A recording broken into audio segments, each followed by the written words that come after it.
नमस्कार दोस्तों, स्वागत है आप सभी का हिंदी महासागर में। हम पढ़ रहे हैं राग दरबारी उपन्यास। राग दरबारी उपन्यास का ये दूसरा भाग है, वीडियो का दूसरा भाग है। इसके पहले के वीडियो में कुछ भाग उपन्यास का पढ़ चुके थे, उसके आगे का इस वीडियो में पढ़ने वाले हैं। तो जिसने पहला वीडियो ना देखा हो तो जाकर के प्ले लिस्ट में देख सकता है। राग दरबारी उपन्यास को 35 भागों या 35 अध्यायों में बांटा गया है। तो ये उसका दूसरा अध्याय है। पहला अध्याय और प्रस्तावना जो है अपन पढ़ चुके हैं। अब दूसरा अध्याय से जो है शुरू करते हैं। थाना शिवपालगंज में एक आदमी ने हाथ जोड़कर दरोगा जी से कहा, आजकल होते होते कई महीने बीत गए। अब हुजूर हमारा चालान करने में देर ना करें। मध्यकाल का कोई सिंहासन रहा होगा जो अब घिसकर आराम कुर्सी बन गया था। दरोगा जी उसी पर बैठे भी थे और लेटे भी थे। यह निवेदन सुना तो सिर उठाकर बोले, चालान भी हो जाएगा, जल्दी क्या है, कौन सी आफत आ रही है। वह आराम कुर्सी के पास पड़े हुए एक प्राग ऐतिहासिक मोड़े पर बैठ गया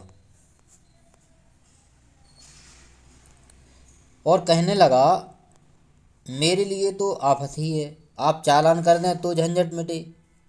दरोगा जी भुनभुनाते हुए किसी को गाली देने लगे। थोड़ी देर में उसका यह मतलब निकला कि काम के मारे नाक में दम है। इतना काम है कि अपराधों की जांच नहीं हो पाती, मुकदमों का चालान नहीं हो पाता, अदालतों में गवाही नहीं हो पाती। इतना काम है कि सारा काम ठप्प पड़ा है। मूढ़ा आराम कुर्सी से पास खिसक आया। उसने कहा, हुजूर, दुश्मनों ने कहना शुरू कर दिया है कि शिवपालगंज में दिन दहाड़े जुआ होता है।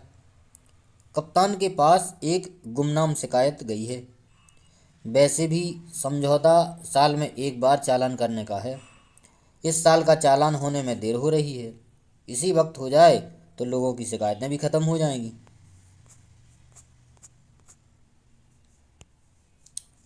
आराम कुर्सी ही नहीं, सभी कुछ मध्यकालीन था।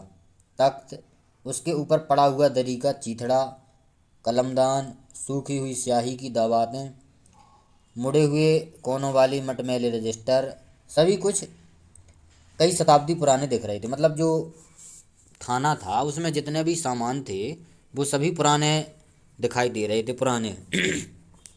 यहाँ बैठकर अगर कोई चारों ओर निगाह दौड़ाता तो उसे मालूम होता यह वह इतिहास के किसी कोने में खड़ा है। अभी इस थाने के लिए फाउंड पेन नहीं बना था। उस दिशा में कुल इतनी तरक्की हुई थी कि कलम सरकंडे का नहीं था। यहाँ के लिए अभी टेलीफोन की इजाज़त नहीं हुई थी। हथियार में कुछ प्राचीन राइफलें थीं जो लगता था गदर के दिनों में इस्तेमाल हुई होंगी। वैसे सिपाहियों के साधारण प्रयोग के लिए बांस की लाठी थी, जिसके बारे में एक कवि ने बताया है कि वह नदी नाले पार करने में और झपटकर कुत्तों को मारने में उपयोगी साबित होती है। मतलब अस्पताल, वो हॉस्पिटल में, पुलिस थाने में जो भी चीज़ें हैं वो सभी पुरानी हैं। और अभी जो है कलम भी पुरानी है, टेलीफोन भी नहीं है। हथियारों में देखा जाए तो कुछ पुराने ज़माने की जो राइफलें होती थी वो हैं। यहाँ के लिए अभी जीप का अस्तित्व नहीं था। उसका काम करने के लिए दो तीन चौकीदारों के प्यार की छाँव में पलने वाला घोड़ा नाम की एक सवारी थी जो शेर शाह के ज़माने में भी हुआ करती थी। थाने के अंदर आते ही आदमी को लगता था कि उसे किसी ने उठाकर कई सौ साल पहले फेंक दिया है। अगर उसने अमेरिकी जासूसी उपन्यास पढ़े हों तो वह बिलबिलाकर देखना चाहता है कि उंगलियों का निशान देखने वाले शीशे, कैमरे, वायरलेस लगी हुई गाड़ियाँ, ये सब कहाँ हैं। बदले में उसे सिर्फ वह दिखता जिसका जिक्र ऊपर किया जा चुका है। साथ ही एक नंग धड़ंग लंगोट बंद आदमी दिखता जो अपनी इमली के पेड़ के नीचे भंग घोंट रहा होता। बाद में पता चलता कि वह अकेला आदमी 20 गांव की सुरक्षा के लिए तैनात है। मतलब एक व्यक्ति जो लंगोटी भर बांधे हुए पेड़, इमली के पेड़ के नीचे बैठ करके जो है भांग घोंट रहा हो। बाद में उसे पता चलता है कि वह अकेला आदमी 20 गांव की सुरक्षा के लिए तैनात किया गया है। और जिस हालत में जहां है वहाँ से उसी हालत में वह 20 गांव में अपराध रोक सकता है। अपराध हो गया हो तो उसका पता लगा सकता है, अपराध ना हुआ हो तो उसे करा सकता है। कैमरा, शीशा, कुत्ते, वायरलेस उसके लिए वर्जित है, मतलब जो पुलिस के उपयोग की चीज़ें होती वो उसका उपयोग नहीं करता। इस तरह थाने का वातावरण बड़ा ही रमणीक और बीते दिनों के गौरव का अनुकूल था। जिन रोमांटिक कवियों को बीते दिनों की याद आती है, याद सताती है, उन्हें कुछ दिन रोके रखने के लिए यह थाना आदर्श स्थान था।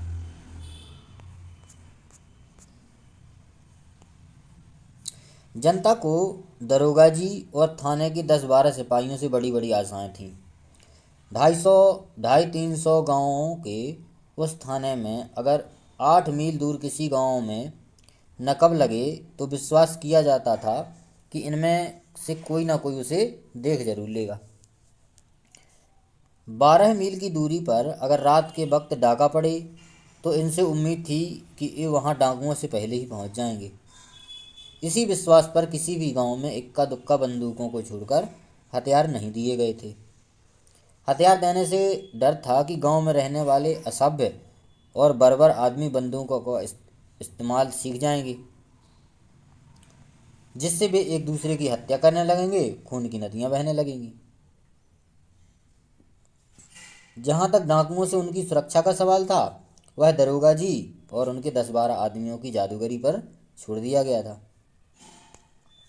उनकी जादूगरी का सबसे बड़ा प्रदर्शन खून के मामले में होने की आशा की जाती थी, क्योंकि समझा जाता था कि इन 300 गांवों में रहने वालों के मन में किसके लिए घृणा है, किससे दुश्मनी है, किसको कच्चा चबा जाने का उत्साह है, इसका वे पूरा पूरा ब्यौरा रखेंगे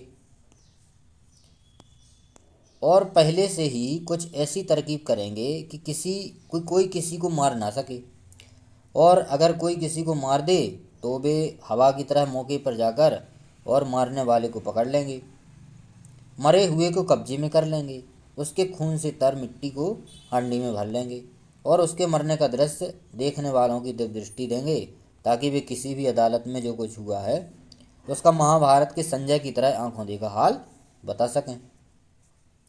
संक्षेप में दरोगा जी और उनके सिपाहियों को वहाँ पर मनुष्य नहीं बल्कि अलादीन के चिराग से निकलने वाला दैत्य समझकर रखा गया था। उन्हें इस तरह रखकर 1947 में अंग्रेज अपने देश चले गए थे और उसके बाद ही धीरे धीरे लोगों पर यह राज खुलने लगा था कि ये लोग दैत्य नहीं बल्कि मनुष्य हैं, और ऐसे मनुष्य हैं जो खुद दैत्य निकालने की उम्मीद में रात दिन अपना अपना चिराग घिसते रहते हैं। मतलब यहाँ पर जो पुलिस व्यवस्था है उस पर लेखक ने व्यंग्य किया है। शिवपालगंज के ज्वारी संघ के मैनेजिंग डायरेक्टर के चले जाने पर दरोगा जी ने एक बार सिर उठाकर चारों ओर देखा। सब तरफ अमन था, मतलब शांति थी। इमली के पेड़ के नीचे भंग घोटने वाला लंगोट बंद सिपाही अब नज़दीक रखे हुए एक शिवलिंग पर भंग चढ़ा रहा था। घोड़े के पुट्टों पर एक चौकीदार खरहरा कर रहा था। हवालात में बैठा हुआ एक डकैत जोर जोर से हनुमान चालीसा पढ़ रहा था। बाहर फाटक पर ड्यूटी देने वाले सिपाही निश्चय ही रात को मुस्तैदी से जागने के लिए एक एक खंबे के सहारे टिककर सो रहा था। दरोगा जी ने ऊँघने के लिए पलक बंद करना चाहा, पर तभी उनको रुपन बाबू आते हुए दिखाई पड़े। वे भुनभुनाए कि पलक मारने की फुर्सत नहीं है। रुपन बाबू के आते ही वे कुर्सी से खड़े हो गए और विनम्रता सप्ताह बहुत पहले ही बीत जाने के बावजूद उन्होंने विनम्रता के साथ हाथ मिलाया। रुपन बाबू ने बैठते ही कहा, रामादीन कि यहाँ लाल स्याही से लिखी हुई एक चिट्ठी आई है। रुपन बाबू ने बैठते ही क्या कहा कि रामादीन की यहाँ पर लाल स्याही से लिखी हुई एक चिट्ठी आई है। डाकुओं ने 5,000 रुपया मांगा है। लिखा है अमावस की रात को दक्षिण वाले टीले पर रुपए दे जाना। दरोगा जी मुस्कुराकर बोले, यह तो साहब बड़ी ज्यादती है। कहाँ तो पहले के डाकू नदी पहाड़ लांघकर घर पर रुपया लेने आते थे, अब वे चाहते हैं कि कोई उन्हीं के घर जाकर रुपया दे आवे। रुपन बाबू ने कहा, जी हाँ, वह तो देख रहा हूँ। डकैती न हुई, रिश्वत हो गई। दरोगा जी ने भी उसी लहजे में कहा, रिश्वत चोरी डकैती अब सब एक हो गया है, पूरा साम्यवाद है। तो ये इम्पोर्टेंट कथन है दरोगा जी का कि दरोगा जी ने कहा कि रिश्वत चोरी डकैती अब तो सब एक हो गया है, पूरा साम्यवाद है। रुपन बाबू बोले, पिताजी भी यही कहते हैं। वे क्या कहते हैं? यही कि पूरा साम्यवाद है। दोनों हंसे। रुपन बाबू ने कहा, नहीं, मैं मजाक नहीं करता। रमाधीन के यहाँ एक सचमुच ही चिट्ठी आई है, पिताजी ने मुझे इसीलिए भेजा है। वे कहते हैं कि रामाधीन हमारा विरोधी है, तो क्या हुआ, उसे इस तरह न सताया जाए। बहुत अच्छी बात कहते हैं, जिससे बताइए, उससे कह दूं। रुपन बाबू ने अपनी गड़े में धसी हुई आंखों को सिकोड़कर दरोगा जी की ओर देखा। दरोगा जी ने भी उन्हें घूर कर देखा और मुस्कुरा दिए। बोले, घबराइए नहीं, मेरे यहाँ होते हुए डाका नहीं पड़ेगा। मतलब जो रामाधीन व्यक्ति है गांव का, उसके यहाँ एक चिट्ठी आई है कि जो है रुपए दे जाना। तो उसी बात को लेकर के रुपन बाबू पुलिस को बताने के लिए आए हैं। रुपन बाबू धीरे से बोले, मैं जानता हूँ यह चिट्ठी जाली है, मतलब फर्जी है। जरा अपने सिपाहियों से भी पूछवा लीजिए, शायद उन्हीं में से किसी ने लिख मारी हो। ऐसा नहीं हो सकता, दरोगा जी बोले, मेरे सिपाही लिखना नहीं जानते, एक आध है जो दस्तखत भर करते हैं। मतलब उनके सिपाही, दरोगा जी ने कहा कि मेरे जो सिपाही हैं वो लिखना नहीं जानते। रुपन बाबू कुछ और कहना चाहते थे, तब तक दरोगा जी ने कहा, जल्दी क्या है, अभी रामादीन को रिपोर्ट लिखाने दीजिए, चिट्ठी तो सामने आए।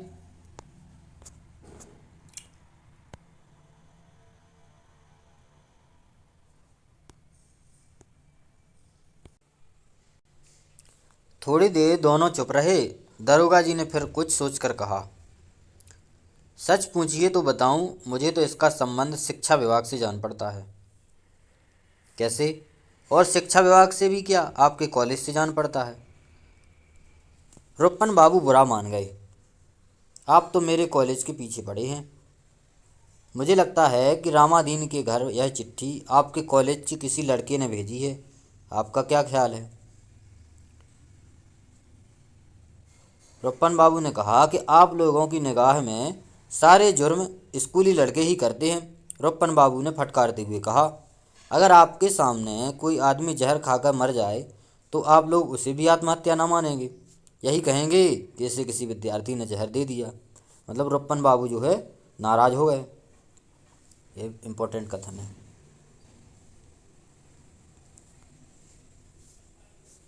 आप ठीक कहते हैं रुपन बाबू, दरोगा जी ने कहा, ज़रूरत पड़ेगी तो मैं ऐसे ही कहूँगा। मैं बख्तावर सिंह का चेला हूँ, शायद आप यह नहीं जानते। मतलब दरोगा ने कहा कि मैं जो है बख्तावर सिंह का चेला हूँ। इसके बाद सरकारी नौकरी की बातचीत का वही अकेला मजमून खुल गया कि पहले के सरकारी नौकर कैसे होते थे और आज के कैसे हैं। बख्तावर सिंह की बात छिड़ गई। दरोगा बख्तावर सिंह एक दिन शाम के वक्त अकेले लौट रहे थे। अब दरोगा बख्तावर सिंह जी के बारे में बात शुरू हो गई। उन्हें झगरू और मगरू नाम के दो बदमाशों ने घेर कर पीट दिया। जो बख्तावर सिंह दरोगा जी हैं, एक बार अकेले लौट रहे थे तो झगरू और मगरू नाम के दो बदमाशों ने उन्हें बाग में घेर कर पीट दिया। बात फैल गई, इसलिए उन्होंने थाने पर अपने पीटे जाने की रिपोर्ट दर्ज करा दी। दूसरे दिन दोनों बदमाशों ने जाकर उनके पैर पकड़ लिए। कहा, हुजूर माई बाप हैं, गुस्से में औलाद माँ बाप से नालायकी कर बैठे तो माफ़ किया जाता है। बख्तावर सिंह ने माँ बाप का कर्तव्य पूरा करके उन्हें माफ़ कर दिया। उन्होंने औलाद का कर्तव्य पूरा करके बख्तावर सिंह के बुढ़ापे के लिए अच्छा खासा इंतजाम कर दिया। बात आई गई हो गई। पर कप्तान ने इस बात पर ऐतराज़ किया कि तुम अपने ही मुकदमे की जांच कामयाबी से नहीं करा सके तो दूसरे को कैसे बचाएगा। मतलब जो अंग्रेज कप्तान हैं तो वो उसी लहजे में बोल रहा है कि तुम इधर, तुम माने तुम, मुकदमे माने मुकदमे। अंधेरा ठा तो हो गया, क्या हुआ? तुम किसी को पहचान नहीं पाया तो तुमको किसी पर शक नहीं, कौन रोक नहीं सकता। अंग्रेज कप्तान साहब की लहजा है बात करने का। तब बख्तावर सिंह ने 3 आदमियों पर शक किया। उन तीनों की झंगरू और मंगरू से पुश्तैनी दुश्मनी थी। उन पर मुकदमा चला। झंगरू और मंगरू ने बख्तावर सिंह की ओर से गवाही दी, क्योंकि मारपीट के वक्त वे दोनों बाग में एक बड़े ही स्वाभाविक कारण से यानी पखाने की नीयत से आ गए थे। तीनों को सजा हुई। झंगरू मंगरू के दुश्मनों का यह हाल देखकर इलाके की कई औलादें बख्तावर सिंह के पास आकर रोज़ प्रार्थना करने लगीं कि माई बाप, इस बार हमें भी पीटने का मौका दिया जाए। पर बुढ़ापे का निर्वाह करने के लिए झगरू और मंगरू काफ़ी थे। उन्होंने औलादें बढ़ाने से इनकार कर दिया। रुपन बाबू काफ़ी देर हंसते रहे। दरोगा जी खुश होते रहे कि रुपन बाबू एक किस्से में ही खुश होकर हंसने लगे। दूसरे की ज़रूरत नहीं पड़ी। दूसरा किस्सा किसी दूसरे लीडर को हंसाने के काम आएगा। हंसना बंद करके रुपन बाबू ने कहा, तो आप उन्हीं बख्तावर सिंह के चेले हैं? दरोगा जी ने बोला, था, आज़ादी मिलने के पहले था, पर अब तो हमें जनता की सेवा करनी है, गरीबों का दुख दर्द बांटना है और नागरिकों के लिए काम करना है। रुपन बाबू उनकी बाँह छूकर बोले, छोड़िए, यहाँ मुझे और आपको छोड़कर तीसरा कोई सुनने वाला नहीं है। पर वे ठंडे नहीं पड़े। कहने लगे, मैं तो यही कहने जा रहा था कि मैं आज़ादी मिलने के पहले बख्तावर सिंह का चेला था, अब इस ज़माने में आपके पिताजी का चेला हूँ। रुपन बाबू विनम्रता से बोले, यह तो आपकी कृपा है, वरना मेरे पिताजी किस लायक हैं। वे उठ खड़े हुए। सड़क की ओर देखते हुए उन्होंने कहा, लगता है रामाधीन आ रहा है, मैं जाता हूँ। इस डकैती वाली चिट्ठी को जरा ठीक से देख लीजिएगा। रुपन बाबू 18 साल के थे। वे स्थानीय कॉलेज की 10वीं कक्षा में पढ़ते थे। पढ़ने से और ख़ास तौर से 10वीं कक्षा में पढ़ने से उन्हें बहुत प्रेम था। इसलिए वे पिछले 3 साल से पढ़ रहे थे। मतलब जो रुपन बाबू हैं, पिछले 3 साल से कक्षा 10वीं में ही फेल हो रहे थे और कक्षा 10 में ही पढ़ रहे थे। रुपन बाबू स्थानीय नेता थे। मतलब फेल हो गए थे, अब तो फेल होने के बाद आदमी क्या ही करता है, नेतागिरी ही करेगा। तो उसी स्कूल में जो है पढ़ते थे, 10वीं में बार बार फेल हो रहे थे और वहीं पर जो है नेतागिरी करना शुरू कर दिया। उनका व्यक्तित्व तो इस आरोप को काट देता था कि इंडिया में नेता होने के लिए पहले धूप में बाल सफ़ेद करने पड़ते हैं। उनके नेता होने का बड़ा आधार यह था कि वे सबको एक निगाह से देखते थे। थाने में दरोगा और हवालात में बैठा हुआ चोर दोनों उनकी निगाह में एक थे। मतलब जो रुपन बाबू हैं, उनकी निगाह में हवालात में बैठा हुआ चोर हो और चाहे दरोगा जी हो थाने में, दोनों उनके लिए एक ही बात होती थी। उसी तरह इम्तिहान में नकल करने वाला विद्यार्थी और कॉलेज के प्रिंसिपल उनकी निगाह में एक थे। वे सबको दयनीय समझते थे, सबका काम करते थे, सबसे काम लेते थे। उनकी इज्जत थी कि पूंजीवाद के प्रतीक दुकानदार उनके हाथ सामान बेचते नहीं, अर्पित करते हैं, और शोषण के प्रतीक इक्के वाले उन्हें शहर तक पहुंचाकर किराया नहीं, आशीर्वाद मांगते थे। उनकी नेतागिरी का आरंभिक और अंतिम क्षेत्र वहाँ का कॉलेज था। मतलब जो रुपन बाबू की नेतागिरी है उसी कॉलेज तक सीमित थी, वहीं से शुरू होती वहीं ख़त्म हो जाती। जहाँ उनका इशारा पाकर सैकड़ों विद्यार्थी तिल का ताड़ बना सकते थे और ज़रूरत पड़े तो उस पर चढ़ भी सकते थे। वे दुबले पतले थे, पर लोग उनके मुँह से नहीं लगते थे। वे लंबी गर्दन, लंबे हाथ और लंबे पैर वाले आदमी थे। जननायकों के लिए ऊल जलूल और नए ढंग की पोशाक अनिवार्य समझकर वे सफ़ेद धोती और रंगीन बुशर्ट पहनते थे। गले में रेशम का रूमाल लपेटते थे। धोती का कोंच उनके कंधे पर पड़ा रहता था। वैसे देखने में उनकी शक्ल एक घबराए हुए मरियल बछड़े की सी थी, पर उनका रौब पिछले पैरों पर खड़े हुए एक हिनहिनाते घोड़े का सा जान पड़ता था। वे पैदाइशी नेता थे। उनके बाप भी नेता थे। उनके बाप का नाम था वैद्य जी। तो वैद्य जी के लड़के थे रुपन बाबू। उनके पिताजी वैद्य जी भी नेतागिरी करते थे तो उनके बेटा भी नेता हो गए रुक्पन बाबू। तो यहीं पर जो है दूसरा अध्याय समाप्त हो जाता है। अब तीसरा अध्याय।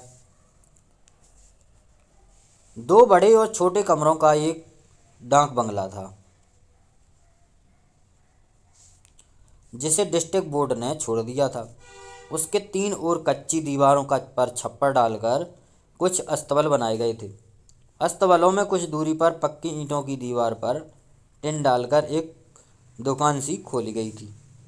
एक और रेलवे फाटक के पास पाई जाने वाली एक कमरे की गुमटी थी। दूसरी ओर एक बड़े बरगद के पेड़ के नीचे एक कब्र जैसा चबूतरा था। अस्तबलों के पास एक नए ढंग की इमारत बनी थी, जिस पर लिखा था सामुदायिक मिलन केंद्र शिवपालगंज। इन सब के पिछवाड़े 3-4 एकड़ एक ऊसर पड़ा था, मतलब ऊसर भूमि वो कहलाती जिसमें कोई फसल नहीं होती, जिसे तोड़कर उसमें चेरी बोई गई थी। चरी कहीं कहीं सचमुच ही उगाई थी। इन्हीं सब इमारतों के मिले जुले रूप को छंगामल विद्यालय इंटरमीडिएट कॉलेज शिवपालगंज कहा जाता था। तो इन सभी जो छोटी छोटी सी इमारतें, एक एक दो दो कमरा जो थे, इसी को मिलकर के सभी का ही मतलब टूटा फूटा कॉलेज था, काम चलाऊ सा। इसी कॉलेज का नाम क्या था? छंगामल विद्यालय इंटरमीडिएट कॉलेज शिवपालगंज। यहाँ से इंटरमीडिएट पास करने वाले लड़के सिर्फ इमारत के आधार पर कह सकते थे कि हम शांति निकेतन से भी आगे हैं। हम असली भारतीय विद्यार्थी हैं। हम नहीं जानते कि बिजली क्या है, नल का पानी क्या है, पक्का फर्श किसे कहते हैं, सैनिटरी फिटिंग किस चिड़िया का नाम है। हमने विलायती तालीम तक देसी परंपरा में पाई है, इसलिए हमें देखो, हम आज भी उतने ही प्राकृत हैं। हमारे इतना पढ़ लेने पर भी हमारा पेशाब पेड़ के तने पर ही उतरता है, बंद कमरे में ऊपर चढ़ जाता है। छंगामल कभी जिला बोर्ड के चेयरमैन थे, तो जिनके नाम पर जे उनका विद्यालय है वो कभी जिला बोर्ड के चेयरमैन हुआ करते थे छंगामल। एक फर्जी प्रस्ताव लिखवाकर उन्होंने बोर्ड के डाक बंगले को इस कॉलेज की प्रबंधन समिति के नाम पर उस समय लिख दिया, जब कॉलेज के पास प्रबंधन समिति को छोड़कर कोई और कुछ नहीं था। लिखने की शर्त के अनुसार कॉलेज का नाम छंगामल विद्यालय पड़ गया। विद्यालय के एक एक टुकड़े का अलग अलग इतिहास था। सामुदायिक मिलन केंद्र गांव सभा के नाम पर लिए गए सरकारी पैसे से बनवाया गया था, पर उसमें प्रिंसिपल का दफ्तर था और कक्षा 11 और 12वीं की पढ़ाई होती थी। अस्तबल जैसी इमारतें श्रमदान से बनी थीं। 3 शेड किसी फौजी छावनी के जो भग्नावशेष को रातों रात हटाकर खड़ा किया गया था। जो वहाँ पर 3 शेड लगा हुआ था वो किसी जो फौज की जो छावनी होती है जहाँ सैनिक रहते हैं, तो उसके जो टूटे फूटे टीन वगैरह पड़े हुए होंगे उन्हीं को रातों रात उठा करके वहाँ से और जो है उस इमारत में, अस्तबल जैसी इमारत जो थी उसमें लगा दिया गया था। जुता हुआ ऊसर कृषि विज्ञान की पढ़ाई के लिए काम आता था। उसमें जगह जगह उगी हुई ज्वार प्रिंसिपल की भैंस के काम आती थी। देश में इंजीनियरों और डॉक्टरों की कमी है। कारण यह है कि इस देश के निवासी परंपरा से कवि हैं। तो लेखक का कहना है कि इस देश में डॉक्टरों और इंजीनियरों की कमी है। इसका कारण भी बता रहे हैं कि देश के निवासी परंपरा से क्या हैं? कवि हैं। यह भी मुष्ट कथन है, लेकिन ये लेखक का है। चीज़ को समझने के पहले वे उस पर मुग्ध होकर कविता कहते हैं। भाखड़ा नांगल बांध को देखकर वे कहते हैं, आहा, अपना चमत्कार दिखाने के लिए देखो, प्रभु ने फिर से भारत भूमि को ही चुना है। ऑपरेशन टेबल पर पड़ी हुई युवती को देखकर वे मतीराम और बिहारी की कविताएं दोहराने लगते हैं। भावना के इस तूफान के बावजूद और इसी तरह की दूसरी अड़चनों के बावजूद इस देश को इंजीनियर पैदा करने हैं और डॉक्टर बनाने हैं। इंजीनियर और डॉक्टर तो असल में तब होंगे जब वे अमेरिका या इंग्लैंड जाएंगे, पर कुछ शुरुआती काम टेक ऑफ स्टेज वाला यहाँ भी होना है। वह काम भी छंगामल विद्यालय इंटर कॉलेज कर रहा था। साइंस का क्लास लगा था, 9वां दर्जा था, मतलब 9वीं क्लास की साइंस की कक्षा चल रही थी। मास्टर मोतीराम जो एक तरह बीएससी पास थे, लड़कों के अपेक्षित घनत्व बढ़ा रहे थे। बाहर उस छोटे से गांव में छोटेपन की बतौर अनुप्रास छटा छाई थी। सड़क पर ईख से भरी बैलगाड़ियां शक्कर की मिल की ओर जा रही थीं। कुछ मरियल लड़के पीछे से ईख खींच खींच कर और भाग रहे थे। आगे बैठा हुआ गाड़ीवान खींच खींच कर गालियां दे रहा था।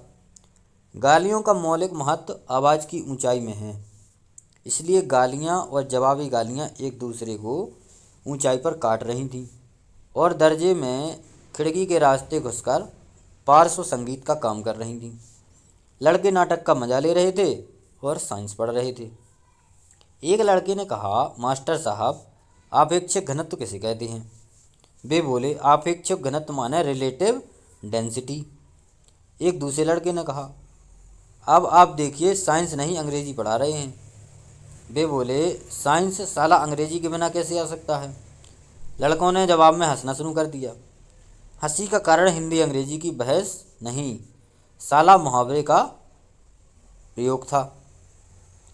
वे बोले, यह हंसी की बात नहीं है। लड़कों को यकीन न हुआ। वे और जोर से हंसने लगे।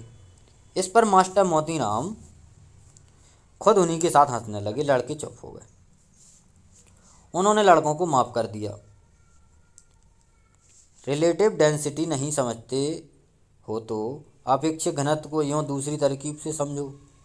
आपेक्षिक घनत्व माने किसी के मुकाबले का। मान लो तुमने एक आटा चक्की खोल रखी है और तुम्हारे पड़ोस में तुम्हारे पड़ोसी ने दूसरी आटा चक्की खोल रही है। तुम महीने में उससे 500 रुपये पैदा करते हो, तुम्हारा पड़ोसी 400, तो तुम्हें उसके मुकाबले में ज़्यादा फ़ायदा हुआ। इसे साइंस की भाषा में कह सकते हैं कि तुम्हारा अपेक्षित लाभ ज़्यादा है। समझ गए? एक लड़का बोला, समझ तो गया मास्टर साहब, पर पूरी बात शुरू से ही गलत है। आटा चक्की से इस गांव में कोई भी 500 रुपया महीना पैदा नहीं कर सकता। मास्टर मोतीराम ने मेज पर हाथ पटक कर कहा, क्यों नहीं कर सकता? करने वाला क्या नहीं कर सकता? लड़का इस बात से और उस बात करने की कला से प्रभावित नहीं हुआ। बोला, कुछ नहीं कर सकता। हमारे चाचा की चक्की धक्का बेल चलती है, पर मुश्किल से 200 रुपये महीना पैदा होता है। मास्टर साहब ने कहा, कौन है तुम्हारा चाचा? मास्टर मोतीराम की आवाज़ जैसे पसीने से तर हो गई। उन्होंने उस लड़के को ध्यान से देखते हुए पूछा, तुम उस बेईमान मुन्नू के भतीजे तो नहीं हो? लड़के ने अपने अभिमान को छिपाने की कोशिश नहीं की, लापरवाही से बोला, और नहीं तो क्या। बेईमान मुन्नू बड़े ही बाइज्जत आदमी थे। अंग्रेजी में जिनके गुलाबों में शायद ही कोई खुशबू हो। एक कहावत है, गुलाब को किसी भी नाम से पुकारो वह वैसा ही खुशबूदार बना रहेगा। वैसे ही उन्हें भी किसी नाम से क्यों न पुकारा जाए। बेईमान मुन्नू उसी तरह इत्मीनान से आटा चक्की चलाते थे, पैसा कमाते थे, बाइज्जत आदमी थे। वैसे बेईमान मुन्नू ने यह नाम खुद नहीं कमाया था, यह उन्हें विरासत में मिला था। बचपन से उनके बापू उन्हें प्यार के मारे बेईमान कहते थे और माँ उन्हें प्यार के मारे मुन्नू कहती थी। पूरा गांव अब उन्हें मुन्नू बेईमान कहता था। तो उनका मुन्नू बेईमान नाम जो है उनके माता पिता के कारण पड़ गया। वे इस नाम को उसी सरलता से स्वीकार कर चुके थे जैसे हमने जेबी कृपलानी के लिए आचार्य कृपलानी, जियाल नेहरू के लिए पंडित जी या एम के गांधी के लिए महात्मा गांधी बतौर नाम स्वीकार कर लिया है। मतलब उन्हें अपने नाम से, मुन्नू बेईमान नाम से कोई दिक्कत नहीं थी। वो उसे अपना शॉर्ट नाम ही मान कर के या निकनेम मानकर ही चलते थे। मास्टर मोतीराम बेईमान मुन्नू के भतीजे को थोड़ी देर तक घूरते रहे। फिर उन्होंने सांस की खींच कर कहा, जाने दो। उन्होंने खुली हुई किताब पर निगाह गड़ा दी। जब उन्होंने निगाह उठाई तो देखा लड़कों की निगाहें उनकी ओर पहले से ही उठी थी। उन्होंने कहा, क्या बात है? एक लड़का बोला, तो यही तय रहा कि आटा चक्की में महीने से 500 रुपया नहीं पैदा किया जा सकता। कौन कहता है? मास्टर साहब फिर बोले, मैंने खुद आटा चक्की से 700 रुपया तक एक महीने में खींचा है, पर बेईमान मुन्नू की वजह से सब चौपट होता जा रहा है।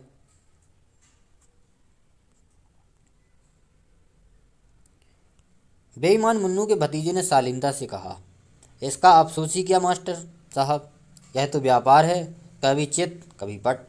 कंपटीशन में तो ऐसा ही होता है। ईमानदार और बेईमान का क्या कंपटीशन? क्या बकते हो? मास्टर मोतीराम ने डपट कर कहा। तब तक कॉलेज का चपरासी उनके सामने एक नोटिस लेकर खड़ा हो गया। नोटिस पढ़ते पढ़ते उन्होंने कहा, जिसे देखो मुआयना करने चला आ रहा है। पढ़ाने वाला अकेला और मुआयने करने वाले 10-10। एक लड़के ने कहा, बड़ी खराब बात है। वे चौंक कर क्लास की ओर देखने लगे। बोले, यह कौन बोला? एक लड़का अपनी जगह से हाथ उठाकर बोला, मैं मास्टर साहब पूछ रहा था कि आपेक्षिक घनत्व निकालने का क्या तरीका है। मास्टर मोतीराम ने कहा, आपेक्षिक घनत्व निकालने के लिए उस चीज का वजन और आयतन यानी वॉल्यूम जानना चाहिए। उसके बाद आपेक्षिक घनत्व निकालने का तरीका जानना चाहिए। जहाँ तक तरीके की बात है, हर चीज़ के दो तरीके होते हैं, एक सही तरीका, एक गलत तरीका। सही तरीके का सही नतीजा निकलता है और गलत तरीके का गलत नतीजा। इसे एक उदाहरण देकर समझना जरूरी है। मान लो तुमने एक आटा चक्की लगाई। आटा चक्की की बढ़िया नई मशीन है, खूब चमाचम रखी है और जमकर ग्रीज लगाई गई है। इंजन नया है, पट्टा नया है, सब कुछ है, पर बिजली नहीं है, तो क्या नतीजा निकलेगा? पहले बोलने वाले लड़के ने कहा, तो डीजल इंजन का इस्तेमाल करना पड़ेगा। मुन्नू चाचा ने किया था। मास्टर मोतीराम बोले, यहाँ अकेले मुन्नू चाचा ही के पास अकल नहीं है। इस कस्बे में सबसे पहले डीजल इंजन कौन लाया था, जानता है कोई? लड़कों ने हाथ उठाकर कोरस में कहा, आप लाए थे। मास्टर साहब ने संतोष के साथ मुन्नू के भतीजे की ओर देखा और हिकारत से बोले, सुन लिया?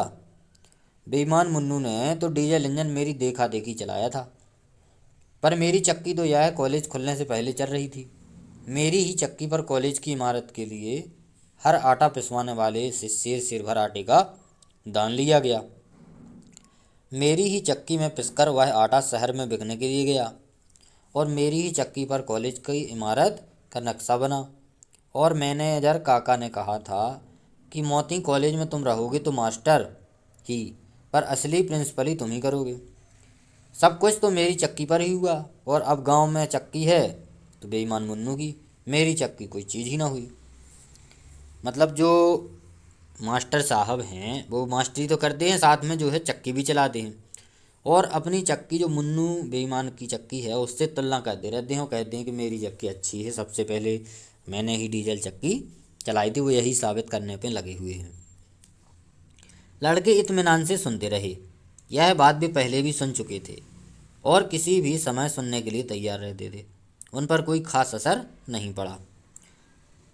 पर मुन्नू के भतीजे ने कहा, चीज़ तो मास्टर साहब आपकी भी बढ़िया है और मुन्नू चाचा की भी, पर आपकी चक्की पर धान कूटने वाली मशीन ओवर हालिंग मांगती है, धान उसमें ज़्यादा टूटता है। मास्टर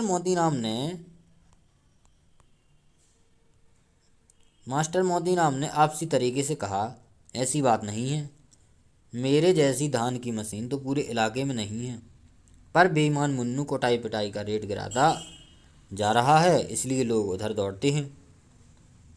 हर हिंदुस्तानी की यही हालत है, 2 पैसे की जहाँ किफ़ायत हो वह उधर ही मुंह मारता है। तो यह कथन किसका है? मास्टर मोतीराम का। यह महत्वपूर्ण कथन है कि हर हिंदुस्तानी की यही हालत है, 2 पैसे की जहाँ किफ़ायत हो वह उधर ही मुंह मारता है। यह मास्टर मोतीराम का कथन है।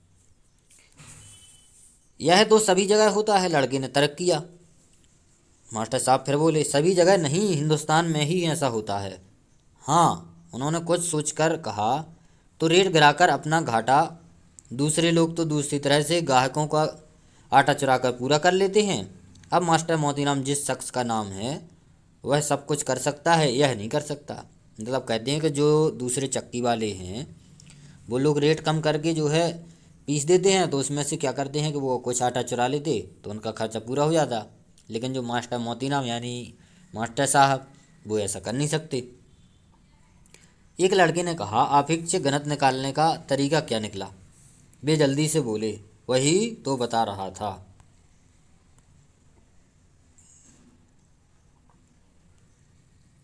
उनकी निगाह खिड़की के पास सड़क पर ईख की गाड़ियों से 3 फीट ऊपर जाकर उससे भी आगे क्षितिज पर अटक गई।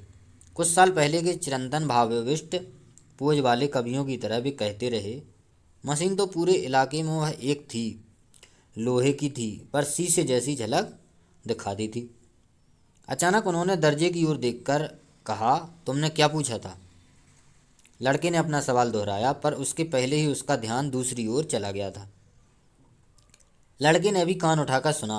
बाहर ईख चुराने वाले और ईख बजाने वालों की गालियों के ऊपर, चपरासी के ऊपर पड़ने वाली प्रिंसिपल की फटकार के ऊपर, म्यूजिक की क्लास से उठने वाली हारमोनियम की म्याऊं म्याऊं के ऊपर अचानक भक भक की आवाज़ होने लगी थी।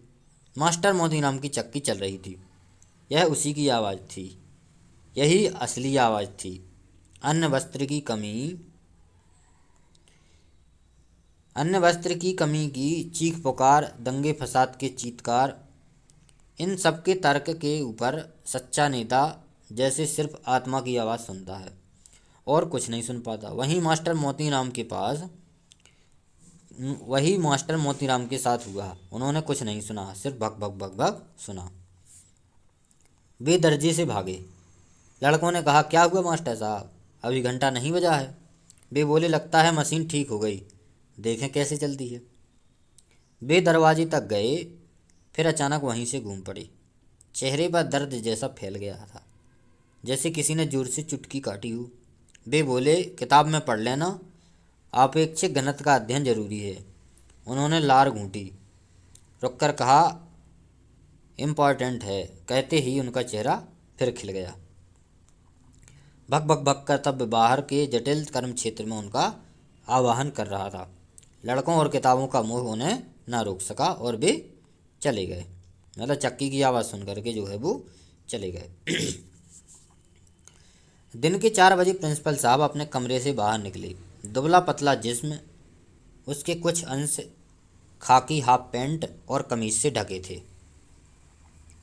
पुलिस पुलिस सार्जेंटों वाला बेंत बगल में दबा था, पैरों में सैंडल। कुल मिलाकर काफ़ी चुस्त और चालाक दिखते हुए, और जितने थे उससे ज़्यादा अपने को चुस्त और चालाक समझते हुए। उनके पीछे पीछे हमेशा की तरह कॉलेज का क्लर्क चल रहा था। प्रिंसिपल साहब की उससे गहरी दोस्ती थी। वे दोनों मास्टर मोतीराम के दर्जे के पास से निकले। दर्जा अस्तबल नुमा इमारत में लगा था। दूर से ही देख लिया गया कि उसमें कोई मास्टर नहीं है। एक लड़का नीचे से जांग तक फटा हुआ पैजामा पहने मास्टर की मेज पर बैठा हुआ रो रहा था। प्रिंसिपल को पास से गुजरता हुआ देख और ज़ोर से रोने लगा। उन्होंने पूछा, प्रिंसिपल साहब ने, क्या बात है? मास्टर साहब कहाँ गए? अब लड़का अब खड़ा होकर रोने लगा। एक दूसरे लड़के ने कहा, यह मास्टर मोती नाम का क्लास है। फिर प्रिंसिपल को बताने की ज़रूरत नहीं पड़ी कि मास्टर साहब कहाँ गए। क्लर्क ने कहा, सेकंड हैंड मशीन 24 घंटे की निगरानी मांगती है। कितनी बार मास्टर मोतीराम से कहा कि बेच दो इस चक्की को, पर कुछ समझते ही नहीं है। मैं खुद एक बार 1,500 रुपया देने को तैयार था। प्रिंसिपल साहब ने क्लर्क से कहा, छोड़ो इस बात को, उधर के दर्जे से मालवी को बुला लाओ। क्लर्क ने एक लड़के से कहा, जाओ उधर के दर्जे से मालवी को बुला लाओ। थोड़ी देर में एक भला सा दिखने वाला नौजवान आता हुआ नजर आया। प्रिंसिपल साहब ने उसे दूर से देखते ही चिल्लाकर कहा, भाई मालवी, यह क्लास भी देख लेना। मालवी नज़दीक आकर छप्पर का एक बांस पकड़कर खड़ा हो गया और बोला, एक ही पीरियड में 2 क्लास कैसे ले सकूंगा? रोने वाला लड़का रो रहा था। क्लास के पीछे कुछ लड़के जोर जोर से हंस रहे थे। बाकी इन लोगों के पास कुछ इस तरह की भीड़ में शक्ल में हो गए थे जैसे चौराहे पर एक्सीडेंट हो गया हो। प्रिंसिपल साहब ने आवाज़ तेज करके कहा, ज़्यादा कानून न छांटो। जब से तुम खन्ना के साथ उठने बैठने लगे हो, तुम्हें हर काम में दिक्कत मालूम होती है। अब प्रिंसिपल साहब नाराज हो गए मालवीय से। मालवीय प्रिंसिपल साहब का मुंह देखता रह गया। क्लर्क ने कहा, सरकारी बस वाला हिसाब लगाओ मालवीय। एक बस बिगड़ जाती है तो सब सवारियां पीछे आने वाली दूसरी बस में बैठा दी जाती हैं। इन लड़कों को भी वैसे ही अपने दर्जे में ले जाकर बैठा लो। उसने बहुत मीठी आवाज़ में कहा, पर यह तो 9वां दर्जा है, मैं वहाँ 7वें दर्जे को पढ़ा रहा हूँ। प्रिंसिपल साहब की गर्दन मुड़ गई। समझने वाले समझ गए कि अब उनके हाथ में हाफ पैंट की जेबों में चले जाएंगे और वे चीखेंगे। वही हुआ। वे बोले, मैं सब समझता हूँ, तुम भी खन्ना की तरह बहस करने लगे हो। मैं 7वें और 9वें दर्जे का फ़र्क समझता हूँ। हमका अब प्रिंसिपल करके करे न सिखाओ भैया। जौन हुक्म हैं तैनू चुप्पे कैरी आउट करो, समझियो कि नहीं। मतलब उन्होंने प्रिंसिपल साहब ने नाराज़ होकर मालवीय जी को अपनी भाषा में समझा दिया कि 7वीं और 9वीं क्लास का फ़र्क हम जानते हैं, तुमसे जो कहा जाए वो करो, ज़्यादा दिमाग ना लगाओ। प्रिंसिपल साहब पास एक ही गांव के रहने वाले थे। दूर दूर के इलाके में वे अपने 2 गुणों के लिए विख्यात थे। एक तो खर्च का फर्जी नक्शा बनाकर कॉलेज के लिए ज़्यादा से ज़्यादा सरकारी पैसा खींचने के लिए, दूसरे गुस्से की चरम दशा में स्थानीय अवधि बोली का इस्तेमाल करने के लिए। जब वे फर्जी नक्शा बनाते थे तो बड़ा से बड़ा ऑडिटर भी उसमें कलम न लगा सकता था। जब वे अवधि बोलने लगते थे तो बड़ा से बड़ा तर्कशास्त्री भी उनकी बात का जवाब ना दे सकता था। और मालवीय जी सिर झुकाकर वापस चला गया। प्रिंसिपल ने फटे पैजामे वाले लड़के की पीठ पर एक बेंत झाड़कर कहा, जाओ उसी दर्जे में जाकर सब लोग चुपचाप बैठो, जरा भी सांस ली तो खाल खींच लूँगा। इस प्रकार से मालवीय जी को उन्होंने मास्टर जो मोतीराम की क्लास थी वो उन्होंने थमा दी। लड़कों के चले जाने पर क्लर्क ने मुस्कुराकर कहा, चलिए अब खन्ना मास्टर का भी नज़ारा देख लें। खन्ना मास्टर का असली नाम खन्ना था, वैसे ही जैसे तिलक, पटेल, गांधी, नेहरू आदि हमारे यहाँ जाति के नहीं बल्कि व्यक्ति के नाम हैं। मतलब जब भी कोई व्यक्ति ज़्यादा प्रसिद्ध हो जाता है तो उसकी जाति ही उनका नाम बन जाती है। उसी प्रकार से खन्ना मास्टर का नाम खन्ना हो गया था। इस देश में जाति प्रथा को ख़त्म करने की यही एक सीधी सी तरकीब है। जाति से उसका नाम छीनकर उसे किसी आदमी का नाम बना देने से जाति के पास और कुछ नहीं रह जाता, वह अपने आप ख़त्म हो जाती है। खन्ना मास्टर इतिहास के लेक्चरर थे, तो खन्ना मास्टर जो है वो इतिहास विषय को पढ़ाया करते थे। पर इस वक्त इंटरमीडिएट के दर्जे में अंग्रेजी पढ़ा रहे थे। वैसे वो इतिहास के मास्टर हैं खन्ना जी, लेकिन इस समय पर वो इंटरमीडिएट क्लास के एक दर्जे में अंग्रेजी पढ़ा रहे थे। वे दांत पीस कर कह रहे थे, हिंदी में तो बड़ी बड़ी प्रेम कहानियाँ लिखा करते हो, पर अंग्रेजी में कोई जवाब देते हुए मुंह घोड़े जैसा लटक जाता है। एक लड़का दर्जे में सिर लटकाए खड़ा था। वैसे तो दूध की कमी और खेल कूद की तंगी से हर औसत विद्यार्थी मरियल घोड़े जैसा दिखता है, पर इस लड़के के मुंह की बनावट कुछ ऐसी थी कि बात इसी पर चिपक कर रह गई थी। दर्जे के लड़के जोर से हंसे। खन्ना मास्टर ने अंग्रेजी में पूछा, बोलो मेटाफर का क्या अर्थ है। लड़का वैसे ही खड़ा रहा। कुछ दिन पहले इस देश में यह शोर मचा था कि अपड़ आदमी बिना सींग पूंछ का जानवर होता है। तो अपड़ आदमी को, अनपढ़ आदमी को क्या कहा, बिना सींग पूंछ का जानवर। उसे हल्ले में अपड़ आदमियों से कि बहुत से लड़कों ने देहात में हल और कुदालें छोड़ दी और स्कूलों पर हमला बोल दिया। हजारों की तादाद में आए हुए लड़के स्कूलों, कॉलेजों, यूनिवर्सिटियों को बुरी तरह घेरे हुए थे। शिक्षा के मैदान में भब्बड़ मचा हुआ था। अब कोई यह प्रचार करता हुआ नहीं दिख पड़ता कि अपड़ आदमी जानवर की तरह है, बल्कि दबी जबान से यह कहा जाने लगा था कि ऊंची तालीम उन्हीं को लेनी चाहिए जो उसके लायक हो। इसके लिए स्क्रीनिंग होनी चाहिए। इस तरह से घुमा फिरा कर इन देहाती लड़कों को फिर से हल की मठ पकड़ाकर खेत में छोड़ देने की राय दी जा रही थी।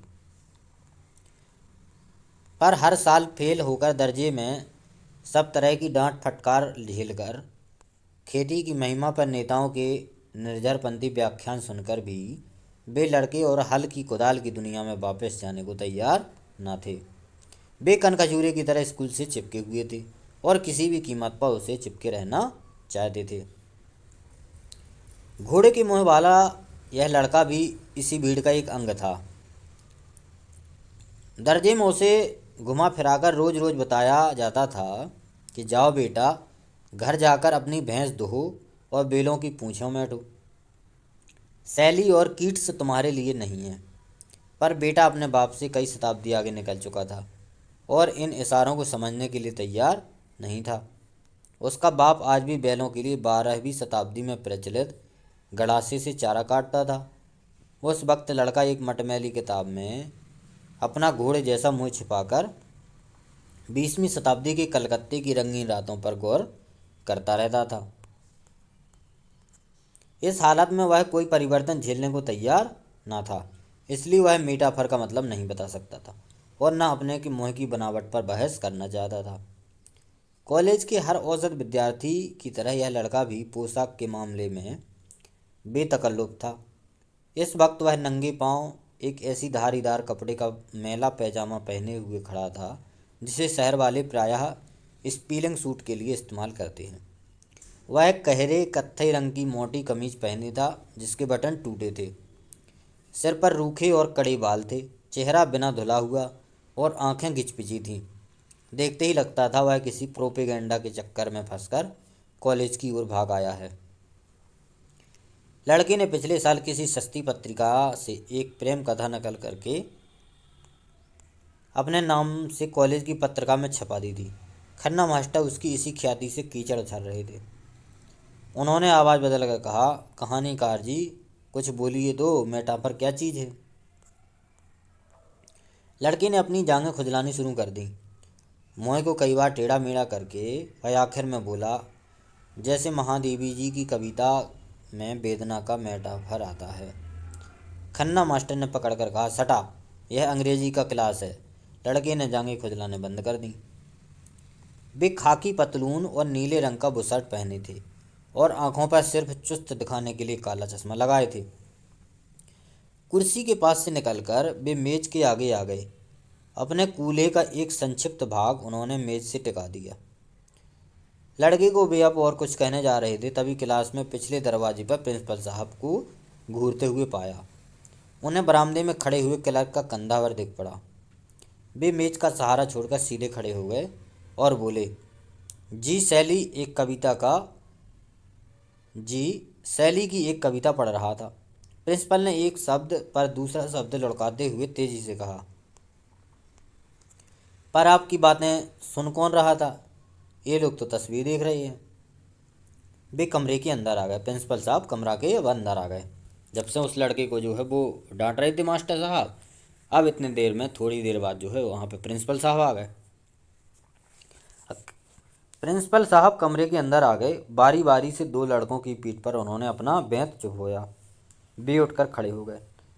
एक गंदे पायजामे, बुशर्ट और तेल बहाते हुए बालों वाला चीटकदार लड़का था। दूसरे घुटे सिर कमीज और अंडरवियर पहने हुए पहलवानी ढांच का। प्रिंसिपल साहब ने उनसे कहा, यही पढ़ाया जा रहा था? झुककर उन्होंने पहले लड़के की कुर्सी से एक पत्रिका उठा ली। यह सिनेमा का साहित्य था। एक पन्ना खोलकर उन्होंने हवा में घुमाया। लड़कों ने देखा किसी विलायती औरत के उरोज तस्वीर में फड़फड़ा रही है। उन्होंने पत्रिका ज़मीन पर फेंक दी और चीख कर अवधि में बोले, यही पढ़े रहे हो? कमरे में सन्नाटा छा गया। महादेवी की वेदना का प्रेमी मौका ताककर चुपचाप अपनी सीट पर बैठ गया। प्रिंसिपल साहब ने क्लास के एक छोर से दूसरे छोर पर खड़े हुए खन्ना मास्टर को ललकार कर कहा, आपके दर्जे में डिसिप्लिन की यह हालत है।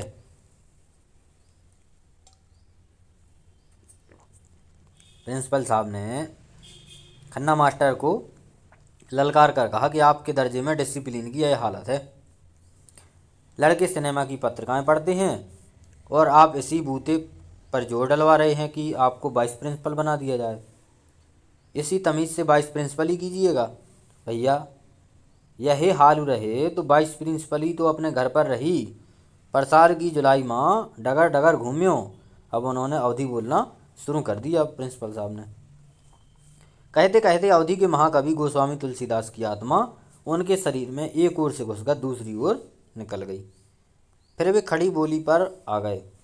पढ़ाई लिखाई में क्या रखा है, असली बात तो है डिसिप्लिन, समझे मास्टर साहब।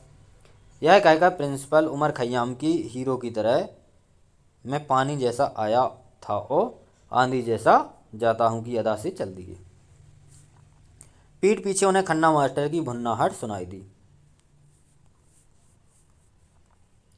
वे कॉलेज के फाटक से बाहर निकले। लड़के पर पतलून कमीज पहने हुए एक आदमी आता हुआ दिखाई दिया। सड़क पर एक पतलून कमीज पहने हुए एक आदमी आता हुआ दिख पड़ा। साइकिल पर था। पास से जाते जाते उसने प्रिंसिपल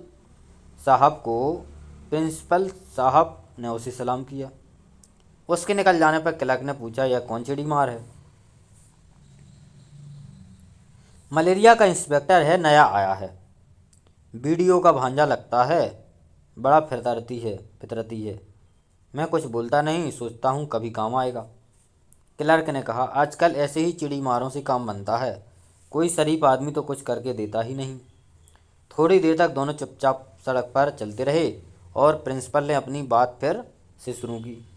हर आदमी से मेलजोल रखना जरूरी है। इस कॉलेज के पीछे गधे तक को बाप कहना पड़ता है। तो यह कथन किसका है? प्रिंसिपल साहब का कथन है कि हर आदमी से मेल जोल रखना जरूरी है और इस कॉलेज के पीछे गधे तक को बाप कहना पड़ता है। क्लर्क ने कहा, सो तो देख रहा हूँ, दिन भर आपको यही करते बीतता है। वे बोले, बताइए, मुझसे पहले भी यहाँ 5 प्रिंसिपल रह चुके हैं, कौन बनवाए पावा इतनी बड़ी पक्की इमारत? वे प्रकृतिस्थ हुए, यहाँ सामुदायिक केंद्र बनवाना मेरा ही बूता था, है कि नहीं? क्लर्क ने सिर हिलाकर कहा, हाँ। थोड़ी देर में वे चिंतापूर्वक बोले, मैं फिर इसी टिप्स में हूँ कि कोई चड़ूल फंसे तो इमारत के एकाध ब्लॉक और बनवा डाले जाएं। क्लर्क चुपचाप साथ चलता रहा। अचानक ठिठक कर खड़ा हो गया। प्रिंसिपल साहब भी रुक गए। क्लर्क बोला, 2 इमारतें बनने वाली हैं। प्रिंसिपल ने उत्साह से गर्दन उठाकर कहा, कहाँ? एक तो अछूतों के लिए चमड़ा कमाने की इमारत बनेगी, घोड़ा डॉक्टर बता रहा था। दूसरे अस्पताल के लिए हैजे का वार्ड बनेगा। वहाँ ज़मीन की कमी है, कॉलेज ही के आसपास टिप्स से इमारत बनवा लें, फिर धीरे से हथिया लेंगे। प्रिंसिपल साहब निराशा से सांस छोड़कर आगे चल पड़े। कहने लगे, मुझे पहले ही मालूम था, इनमें टिप्पस नहीं बैठेगा। कुछ देर दोनों चुपचाप चलते रहे। सड़क के किनारे एक आदमी 2-4 मजदूरों को इकट्ठा करके उन पर बिगड़ रहा था। प्रिंसिपल साहब उनके पास खड़े हो गए। 2-4 मिनट उन्होंने समझने की कोशिश की कि वह आदमी क्यों बिगड़ रहा है। मजदूर गिड़गिड़ा रहे थे। प्रिंसिपल ने समझ लिया कि कोई खास बात नहीं है। मजदूर और ठेकेदार सिर्फ अपने रोज़ रोज़ के तरीक़ों का प्रदर्शन कर रहे हैं और बातचीत में जिच पैदा हो गई है। उन्होंने आगे बढ़कर मजदूरों से कहा, जाओ रे, अपना अपना काम करो, ठेकेदार साहब से धोखाधड़ी की तो जूता पड़ेगा। मजदूरों ने प्रिंसिपल साहब की ओर कृतज्ञता से देखा। फुर्सत पाकर भी अपने अपने काम में लग गए। ठेकेदार ने प्रिंसिपल से आत्मीयता के साथ कहा, सब बेईमान हैं, जरा सी आंख लग जाए तो कान का मैल तक निकाल ले जाएं। ड्योढ़ी मजदूरी पाते हैं और काम का नाम सुनकर कांखने लगते हैं। प्रिंसिपल साहब ने कहा, सब तरफ यही हाल है, हमारे यहाँ ही लीजिए, कोई मास्टर पढ़ाना थोड़े ही चाहता है, पीछे पड़ा रहता हूँ तब कहीं पढ़ाते हैं। वह आदमी ठठाकर हंसा, बोला, मुझे क्या बताते हैं, यही करता रहता हूँ, सब जानता हूँ। रुककर उसने पूछा, इधर कहाँ जा रहे थे? इसका जवाब क्लर्क ने दिया, वैद्य जी के यहाँ, चेकों पर दस्तखत करना है। करा लाइए। उसने प्रिंसिपल को खिसकने का इशारा किया। जब वे चल दिए तो उसने पूछा, यह क्या हाल चाल है? प्रिंसिपल रुक गए। बोले, ठीक ही है, वही खन्ना बन्ना लिबर सिबर कर रहे हैं आप लोगों के और मेरे खिलाफ प्रोपेगेंडा करते घूम रहे हैं। उसने जोर से कहा, आप फिक्र ना कीजिए, ठाठ से प्रिंसिपल ही किए जाइए। उनको बता दीजिए कि प्रोपेगेंडा का जवाब है डंडा। कह दीजिए कि यह शिवपालगंज है, ऊंचा नीचा देख के चलें।